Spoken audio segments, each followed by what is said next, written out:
The most powerful family in America decided one daughter was a liability, not a scandal, not a crime, a liability.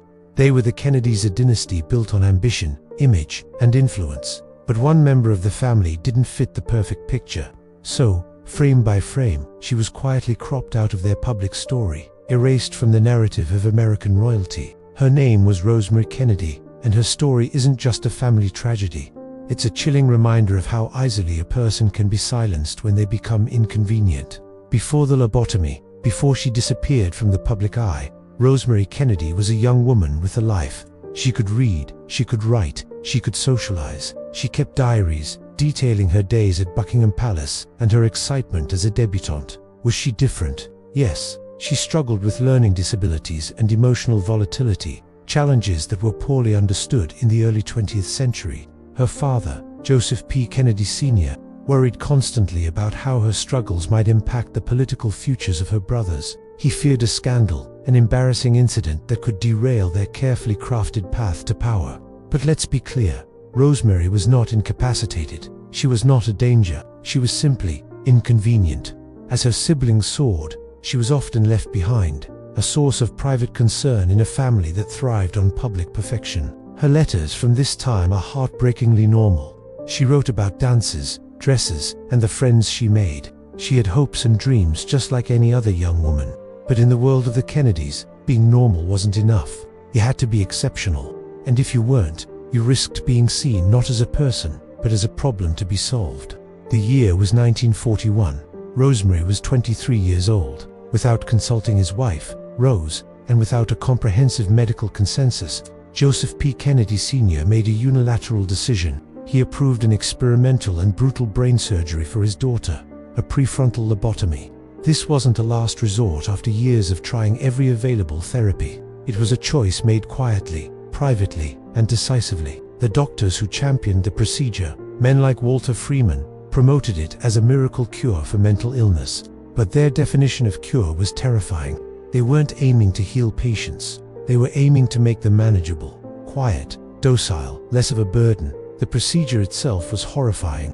While Rosemary was awake, doctors drilled holes into her skull. They inserted an instrument that looked like a butter knife and severed connections in the frontal lobes of her brain, the very part that governs personality and intellect. They asked her to recite prayers and sing songs. When her speech became incoherent, they stopped.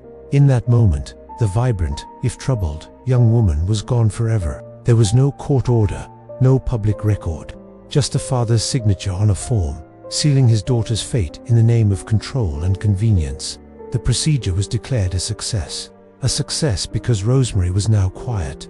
She was no longer a potential embarrassment, but the cost of that quiet was catastrophic. The lobotomy had reduced her mental capacity to that of a toddler. She lost the ability to speak clearly, her words reduced to mumbled sounds. She could no longer walk independently or control her own body. The young woman who had once danced with royalty was now completely dependent on others for her most basic needs. Immediately after the surgery, she was institutionalized. Her father never visited her again. For 20 years, she was hidden away at a Catholic facility in Wisconsin, her existence a carefully guarded secret. The family told the public she was reclusive, a teacher working with children in the Midwest. They continued to take family photos, celebrate victories, and build their political dynasty. But in those pictures, there was always an empty space, a missing sister. The erasure was total. Rosemary Kennedy, for all intents and purposes, had vanished. She was a ghost in her own family, a life sacrificed for the sake of image. It's tempting to view this as a dark family secret, a uniquely cruel act hidden from the world. But that misses the most disturbing part of the story. This wasn't hidden because it was illegal. It was hidden because, in many ways, it was acceptable. At the time, lobotomies were seen as a legitimate medical procedure, a scientific solution to complex human problems. Tens of thousands were performed across the United States. Medicine approved it. Society, desperate for answers to mental illness, accepted it.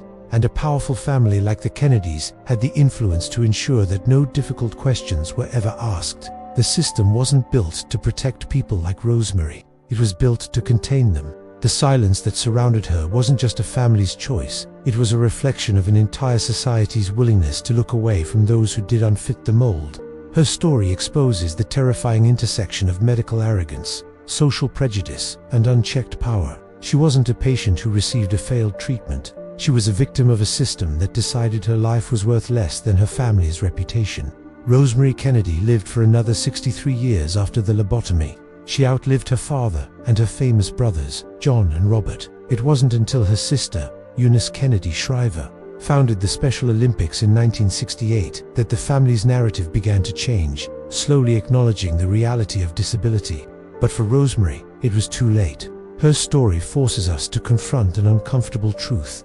The ultimate tragedy wasn't that a young woman disappeared from public life. It's that the system, medical, social, and familial, ever believed she mattered enough to explain why. Her life wasn't a medical mistake. It was a decision that reminds us that the most dangerous silence is the one that allows us to forget that behind every liability, there is a human being. Thank you for watching. If you found this story important, please consider subscribing for more deep dives into history's forgotten chapters.